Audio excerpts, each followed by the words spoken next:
Hey, Vsauce, Michael here. Earlier this month, I traveled to Kourou in French Guiana with Euronews to watch the launch of a Vega rocket. If it happened while I was there.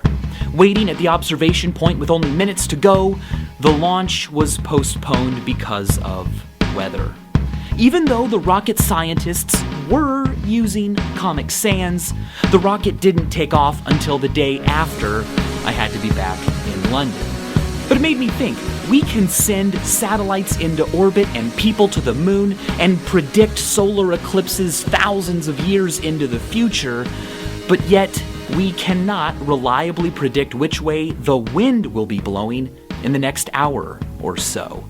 How can such monumental cosmic movements, light minutes or light years away from us, be understood, whereas the weather, which happens in the very same layer of the atmosphere we live in every day, remains such a mystery?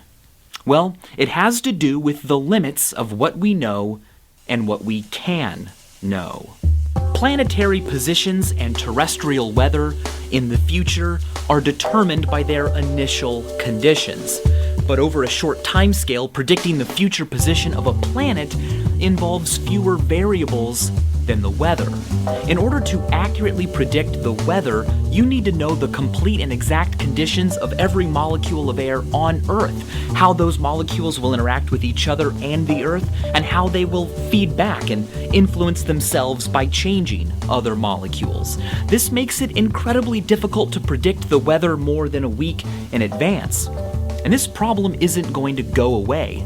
It is fundamental to our relationship with the universe. Given enough time, small, unnoticeable, unmeasurable, unknowable factors get magnified again and again, slowly, until eventually their impact is vastly significant and our predictions today are hopeless.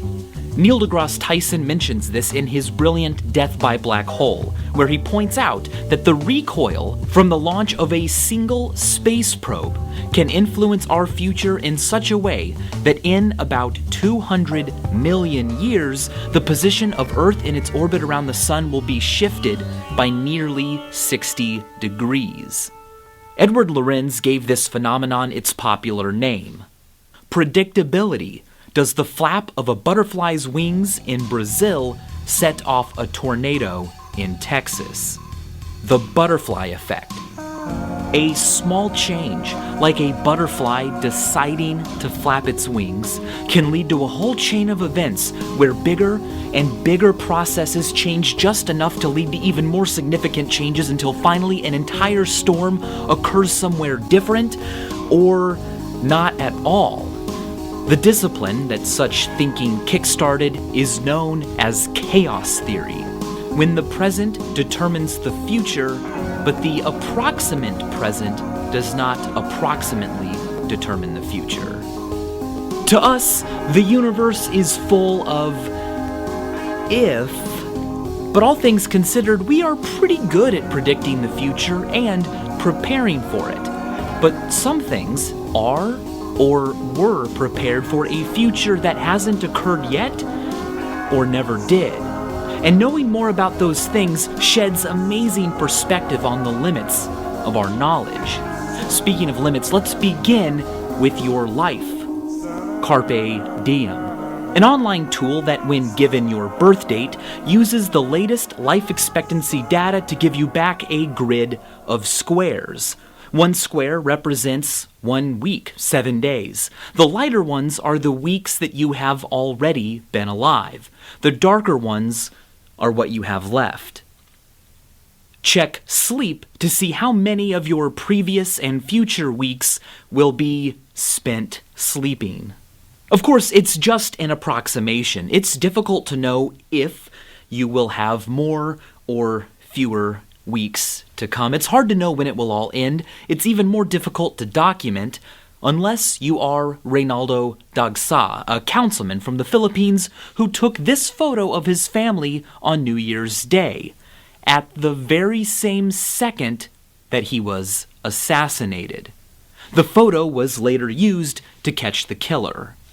We can't predict everything, but in the event of an anticipated catastrophic event, severe weather, an incoming nuclear attack or asteroid, how would we all know what was going on? Well, many countries have systems in place to allow them to speak to as many people as quickly as possible. The United States has the Emergency Alert System. When triggered, the system interrupts all programming on radio and television with messages generated using text-to-speech automated voices.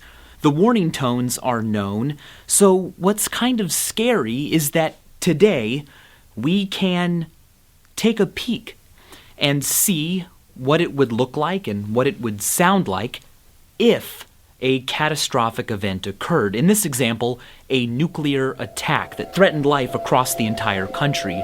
First of all, you would likely hear sirens. And then, as you went to tune in to, say, TV, this is what you would hear and see.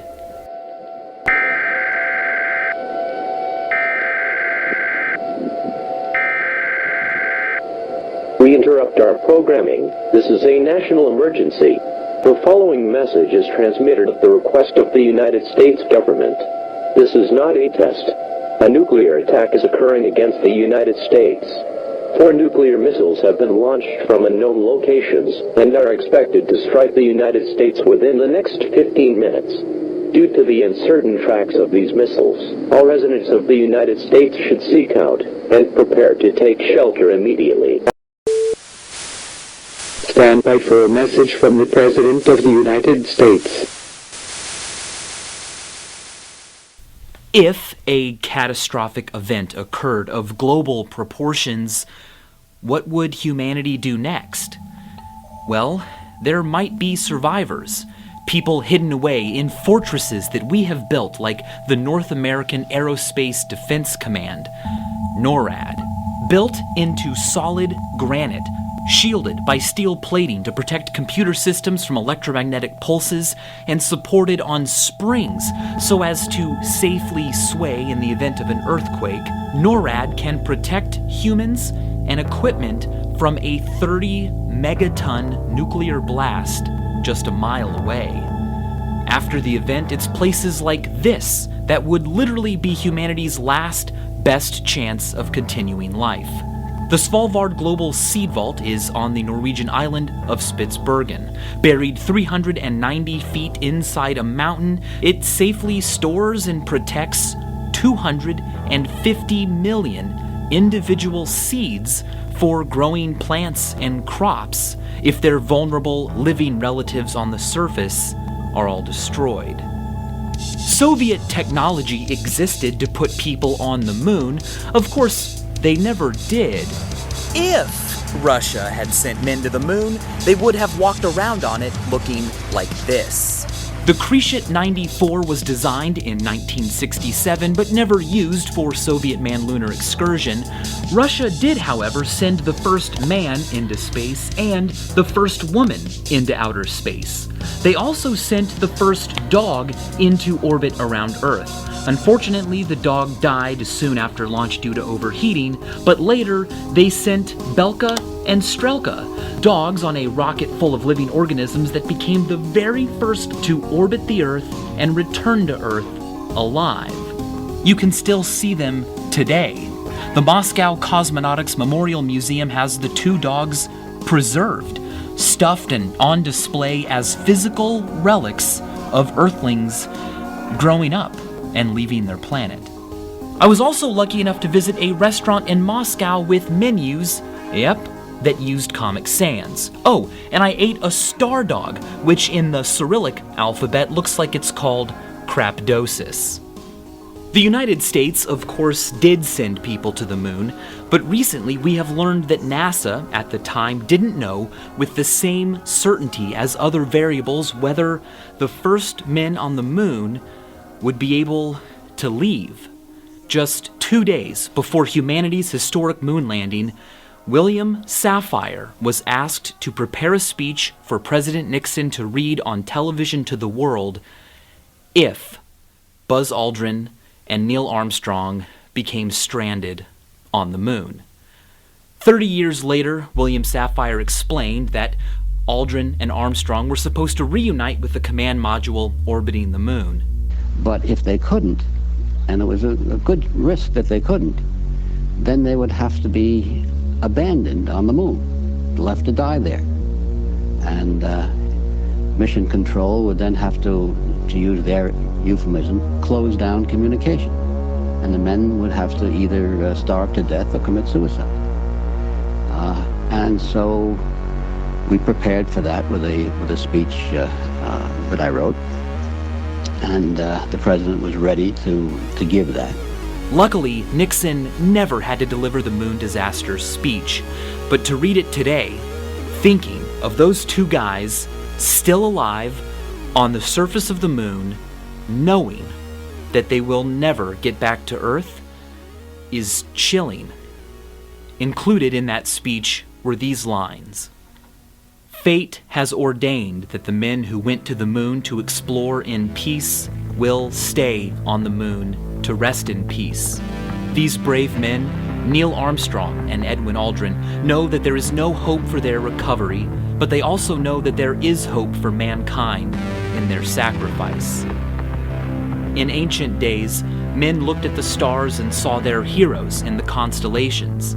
In modern times, we do much the same, but our heroes are epic men of flesh and blood. For every human being who looks up at the moon in the nights to come will know that there is some corner of another world that is forever mankind. And that's what I took away most from my trip to Kourou. Space isn't just a place for zero-G tricks or imagining sci-fi technology.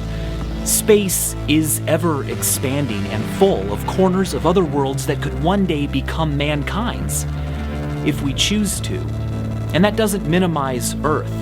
The Vega rocket I went to see sent up satellites designed to test electric solar wind sails for interplanetary travel, as well as satellites built to analyze the health of Earth's vegetation or to predict natural disasters.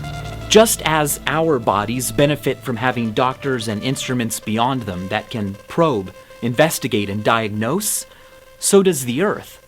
Launch pads like the one in Kourou I got to visit are really just hospital waiting rooms for Earth. A place where our planet can wait for researchers and scientists to put their tools, their instruments, into use, into orbit.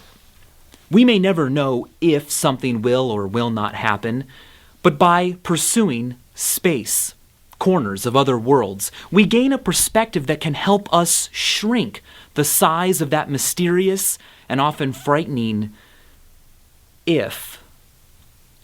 And as always, thanks for watching.